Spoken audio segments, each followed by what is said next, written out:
Bon, bah, tu parlais de patrimoine historique et d'archivage, c'est un peu le cœur de ma présentation aussi aujourd'hui. Donc, je vais vous présenter les actions de valorisation qu'on a menées au Jardin botanique autour des missions d'Annexé Mignonne. Donc, je vais vous montrer comment cette valorisation-là, elle nous sert pour nous en interne, comment les index sont pour nous une vraie manière de renouer avec notre histoire, de comprendre notre histoire, d'où on vient, d'où on va. Comment on s'en sert aussi vis-à-vis de nos collaborateurs proches, c'est-à-dire comme on est un jardin universitaire, les enseignants-chercheurs, les étudiants, et aussi comment on fait pour, comme vous, comme un peu partout, pour montrer ce qu'on fait au grand public qui ne voit pas du tout et qui est fasciné effectivement par cet aspect-là. Donc cette illustration, c'est une photographie qui date de 1884, c'était l'année de l'inauguration du Jardin botanique à Strasbourg. Sauf que pour ceux qui ont suivi ou qui nous connaissent déjà, on a fêté les 400 ans du jardin en 2019. Et en fait, mon collègue Frédéric Tournet, qui a fait un énorme travail de recherche des archives, a trouvé des pépites, des correspondances, des plans, des tas de choses qu'on n'a pas en fait au jardin. Alors je ne vais pas vous refaire toute l'histoire, mais pour ceux que ça intéresse, j'ai ramené les fascicules que Frédéric Tournet avait fait pour l'occasion du 400 ans du jardin. Ah non, le violet, c'est pas après. Et donc il y en a une quinzaine, hein, si vous voulez, vous pourrez les consulter. On en est, je ne suis pas sûre qu'il y en ait un par structure, mais voilà, ils sont là. Il faut tous qu'ils disparaissent parce qu'ils sont assez lourds, j'ai pas envie de les rendre. Voilà, donc ces documents-là datent d'avant la nouvelle université qui s'est créée donc, en 1880. Alors je vous raconte, je fais quand même un court passage sur l'histoire parce que c'est important. Donc notre jardin, il a été créé en 1619, c'est pas le plus vieux, grâce à Montpellier. Et en fait, en 1870, il y a eu la guerre franco-prussienne. Et les Allemands ont très rapidement encerclé la ville fortifiée de Strasbourg. Le jardin botanique était dans l'enceinte de cette ville fortifiée. Et en à peine quelques semaines, en fait, il y a eu tellement de morts qu'il a fallu enterrer les morts dans le jardin botanique. Voilà. Et puis il y avait quelques serres qui ont été aussi complètement brisées par les obus. Et à l'issue de la guerre, donc, les Allemands avaient gagné. Et ils ont récupéré le jardin existant, l'université existante, mais très rapidement, au bout de quelques années, ils se sont rendus compte que ça n'allait pas du tout coller avec leur projet, parce que l'empereur Guillaume II, de l'époque, voulait construire une université impériale à l'image de sa grandeur, et puis ancrer son autorité en fait, à la frontière française. Donc ces documents-là, qui sont des documents que Frédéric peut récupérer dehors du jardin. Donc le premier, c'est un catalogue, c'est notre premier catalogue connu, qui date de 1691. Il y avait déjà 1600 espèces. Voilà, le deuxième par Antoine Laurent Apollinaire fait, donc c'était déjà au 19e siècle. Ce sont des documents parmi plein d'autres qui montrent l'évolution du jardin, et pour nous c'était vraiment un trésor de redécouvrir tout ça. En fait, c'est un peu le cœur du truc, c'est que nous, on n'a pas d'archives chez nous qui datent d'avant l'époque allemande. Le jardin, à l'époque allemande, quand eux ont récupéré l'université, ils ont décidé de créer un gros axe impérial, une nouvelle université, un nouveau complexe. Et donc le jardin a déménagé, tous les locaux de toute l'université ont déménagé, et on a perdu à cette occasion toutes nos archives. Alors, elles n'ont pas forcément été supprimées, mais en tout cas, on ne les a plus chez nous. Donc 1883, c'est notre premier index qu'on a, nous, au Jardin botanique. Et en faisant des recherches lors des Jours des Graines de 2016, j'ai pu avoir de nos collègues de Berlin un index datant de 1841. Voilà, donc c'est le plus vieux qu'on connaisse. Après, il y en a peut-être, parmi les anciens jardins, il y en a peut-être qui ont des archives aussi. Après, que je viens me faire fouiller un jour, si j'ai le temps, ou que je vous missionne. Mais bon, tout le monde n'a pas ça à faire non plus. Mais bon, ça c'est intéressant. Là, en 1841, c'était encore sous l'époque française. Strasbourg s'appelait Argentoratum. Voilà, c'est à peu près tout ce que j'ai à dire à ce sujet-là. On a pas mal d'archives qui datent de l'époque allemande. On n'a pas beaucoup d'index que nous, on a envoyés. donc je suppose qu'il n'y en a pas eu énormément. Donc voilà, 1912, c'est un des rares qui est encore à cette époque-là. Par contre, parmi les index reçus, on suppose que c'est les Allemands eux-mêmes qui ont fait relier. On a comme ça quelques liasses d'index reçus qui datent de 1800. Alors là, je crois que c'est 1889, celui de Nancy, on en a de 1802, 1898, celui de Lyon. Et en fait, on en a comme ça quand même 4 liasses qui datent de la fin du 19e, début 20e.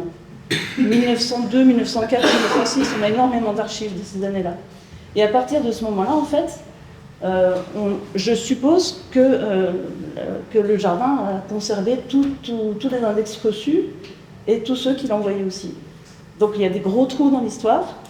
C'est intéressant parce que ça montre aussi ce qu'a vécu le jardin. Au passage, sur le jardin, sur le feuille qui est là, moi je suis désolée, on ne voyait vraiment pas grand-chose, mais on voit encore ce qui a été coché. C'était celui de Dresde à côté, je pense. Voilà, donc Paris, là. Et en fait, c'est amusant parce que, en redécouvrant ces index, donc celui-là, c'est 1904. Bon, voilà, c'est un petit détail. Les Strasbourg, Allemagne, Alsace, enfin, c'est marrant. Pareil pour les documents qui suivent. En fait, alors, l'Allemagne a occupé l'Alsace, pas que, hein, la Moselle aussi, on est d'accord, jusqu'à la Première Guerre mondiale. Et dans cette période-là, on a donc vraiment pas mal d'archives. Ensuite, à la Première Guerre mondiale, la France va récupérer l'Alsace, enfin l'Alsace-Lorraine, tout ça. Et les Allemands vont de nouveau occuper l'Alsace pendant la Seconde Guerre mondiale. Donc là, 1942, pour Lausanne, celui-ci aussi, 1942 pour Bruxelles. On voit là carrément le tampon de l'Allemagne nazie. Et puis dans celui de Lausanne, il y avait un petit courrier, je le sens en passant, alors on n'y voit rien. Vous allez me faire confiance, mais la traduction n'est pas que de moi, je me suis pas un peu aidée aussi. Bon, c'est pas grand-chose, mais c'est juste pour vous montrer que ce qui est intéressant aussi, c'est que les index seminum servaient souvent de correspondance. Et on le voit encore plus, on le voit aussi, alors pour nous, dans l'entre-deux-guerres, on n'a pas énormément d'index. On n'a pas dû en fournir beaucoup, parce que, bon, normal, entre deux guerres, il y a certainement d'autres choses à faire. Mais pour quelques années, 1934, 1936, on a énormément d'index qui ont été envoyés par Strasbourg et qui sont revenus à Strasbourg parce que c'était en fait un moyen de commande. Enfin, l'index lui-même servait de bon de commande. Alors c'est amusant parce que celui-là, il vient de Lille. Donc on voit, vous ne voyez pas vous, mais on voit les petites croix, les plantes ont été commandées. Et je me suis demandé si c'était vraiment ça, si vraiment les gens s'envoyaient l'index, puis si ils reprenaient l'index. Dans quel cas ça voudrait dire que, en fait, chez nous, on a quoi Enfin, c'est un peu compliqué, mais j'ai bien compris que c'était ça, parce qu'en feuilletant les nombreux index qu'on a de 1934-1936, c'est à chaque fois des styles différents pour dire quelle plante on veut. Donc c'est bien les gens qui ont renvoyé l'index. Donc c'est intéressant, c'est une belle trace aussi. Donc ensuite, voilà, la guerre est passée. Pour nous, les années 50, c'est un vrai bouleversement dans les propositions faites dans l'index. Une grande diversification des collectes. Jusque-là, c'était que des collectes du jardin. Et à partir des années 50, sous la direction de Henri-Jean Maresquel, qui était le professeur éminent et le directeur du jardin, de nombreuses personnes, de nombreux collaborateurs, des enseignants, chercheurs, des directeurs d'herbiers du jardin vont participer aux collectes, aux herborisations. Et on a comme ça, alors je pense que vous ne voyez pas grand-chose, mais on a une grande diversification de l'offre. Alors je vais vous compter le nombre de sections, mais ça devient tout d'un coup vraiment des beaux catalogues. Au passage, 1953, c'est la première fois qu'on propose les graines du jardin botanique du col de Saverne, récoltées par Émile Walter, qui est le créateur de ce jardin, 20 ans plus tôt. Voilà, donc là, Alice Gagneux, qui était aussi directrice, qui a été aussi professeure, botaniste et directrice du jardin. Là, on voit des graines collectées dans le Dauphiné. un peu son dada. Des graines obtenues expérimentalement aussi. Elle faisait aussi de chromosomique. Et elle envoyait des graines obtenues de maïs, pommier et puis le notaire notamment. Donc c'était aussi un moment où les jardins qui faisaient du... Non, enfin, c'est là qu'on comprend bien l'ancrage universitaire en fait du jardin, avec une vraie collaboration entre enseignants, entre chercheurs d'une structure à l'autre. Voilà, donc les graines de pommier, les graines de maïs, âge génétique défini. Je ne vais pas vous en expliquer plus, hein, j'en serais bien incapable. Et les graines d'Alsace. Voilà, c'est aussi le tout début des collectes en nature en Alsace. Et donc c'est intéressant parce que tout le monde s'y met. On voit défiler tous les noms des professeurs, des botanistes locaux. Enfin, c'est vraiment intéressant. Voilà. Alors, tous ces index, pour nous, ils nous servent... on les conserve traditionnellement... tant mieux. Je pense que l'Alsace, en fait, a eu une histoire tellement mouvementée que ceux qui ont hérité de ces archives n'ont plus pu s'en séparer. Enfin, je suppose qu'il y a un peu de ça. Donc nous, on s'en sert de toutes ces données-là, en fait, parce que bon... Ouais, merci. Elles sont archivées dans des boîtes. Hein. Mais quand on fournit les graines, comme nous, actuellement, on ne fait pas de collecte en nature, on est quand même content de pouvoir fournir des vraies données, d'avoir une vraie traçabilité dans ce que nous, on a et dans ce qu'on diffuse. Encore une petite chose intéressante, dans les années 70, mon collègue Jacques Zeller, l'ancien chef jardinier Jacques Zeller, dont j'ai déjà parlé hier, avait commencé à faire des rapports annuels. Et ça m'a été vachement utile quand on a fait les journées graines à Strasbourg en 2016, parce que grâce à tous ces rapports annuels faits depuis les années 70, j'ai pu comprendre l'évolution des échanges dans nos structures à nous dans ces 50 dernières années. Donc on voit une nette baisse des index reçus, du nombre d'index reçus et du nombre de demandes reçues dans les années 90-2000. Et bon, voilà, je ne vais pas me dans la géopolitique où, voilà, j'ai pas plus. Il y a eu aussi l'avènement d'Internet, l'envoi des index par mail, beaucoup de. Voilà. On peut en discuter longtemps. Sur les 10 dernières années, pour nous, le nombre de lots de semences reçues envoyées est assez stable. Après, c'est vrai que le nombre de jardins avec lesquels on est en relation a beaucoup évolué.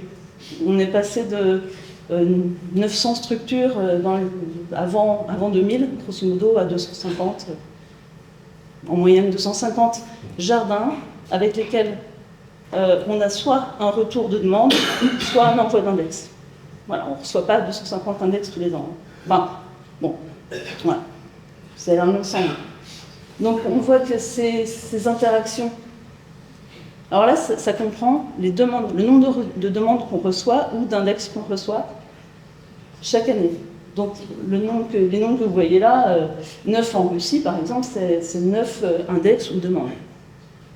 Bon, alors c'est essentiellement concentré en Europe, hein, évidemment. On n'est quasiment pas en relation avec l'hémisphère sud, hélas. Et puis bon, évidemment, comme vous savez, comme il y a plein de pays qui n'échangent plus, ça limite aussi. Mais bon, comme on a une grande histoire, en fait, forcément, on a aussi pas mal de... Mais bon, j'ai entendu les chiffres aussi, à Genève notamment. Vous avez beaucoup plus de contacts que nous.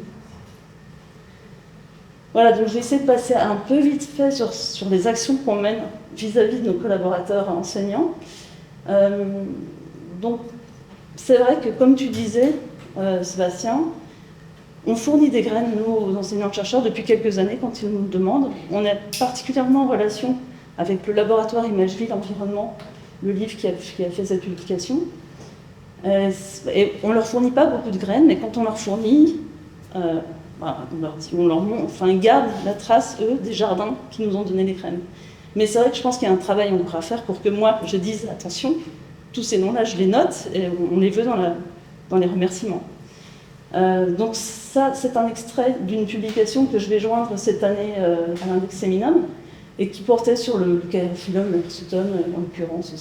C'est une étude qu'ils ont fait à partir de différents pieds pour arriver à différencier ce Caryophyllum hirsutum de Caryophyllum elegans, Villarci et Villarci variété Cicusareiforme. Voilà, je vais essayer d'aller vite, hein, je crois, parce que mon temps est presque écoulé. Donc ça, je vous en avais parlé hier pour vous montrer aussi, on a des fois des étudiants, des carpologues qui viennent consulter, alors c'est quand même pas très souvent, mais cette collection de séminothèques qui était auparavant complètement cachée et qui maintenant est beaucoup plus accessible. Maintenant, on voit ma collègue Muriel, que je salue au passage pour son énorme travail. Elle a, en plus, ce qui est fou, c'est qu'elle a pris soin pour chaque... bon, c'est encore en cours, c'est pas tout à fait fini, mais elle a pris soin pour chaque lot d'aller vérifier la provenance, parce que souvent, c'était écrit... bon, il y a là, c'est une origine jardin, mais pour chaque provenance, elle a vérifié dans nos archives d'index séminum bien enfouis, vraiment que c'était la bonne provenance, la bonne année. Bon, sans remettre en question, hein, ce qui est écrit est écrit, et puis on a laissé les sachets, comme dit, on a laissé les sachets d'origine en l'état, mais elle a remis des fois derrière le nom actuel pour s'y retrouver dans l'ordre alphabétique, et puis des détails sur les provenances. Voilà, on a aussi reçu cette année, de la part de ses filles, une collection de graines d'Albert Braun, qui était aussi botaniste enseignant et qui est décédé là, en 2023, qui a beaucoup voyagé et qui a beaucoup récolté aussi, acheté des graines sur les marchés, enfin bref. Et donc alors moi j'ai pu enregistrer une trentaine de lots pour la carpothèque, mais il y en a encore énormément qui iront dans la sémonité, parce que c'est des petits pépins de pommes, il y a beaucoup de choses. Alors c'est très varié. Des fois on a beaucoup d'indications et puis des fois très peu. On sait qu'il y a pas mal de choses qui viennent du Congo notamment, ou de Brazzaville, et puis, ou alors des pépins de pêche plate. Là c'est marrant qu'il a ramené d'Espagne dans les années 80. Voilà. Donc c'était juste pour vous montrer que ça alimente cette carpothèque qu'on montre au public. Donc en fait, nous, ce que moi je fais beaucoup, c'est aussi, beaucoup. Je fais des visites de la granaiterie au grand public, et c'est vrai que les gens sont vraiment très très intéressés de voir ces graines.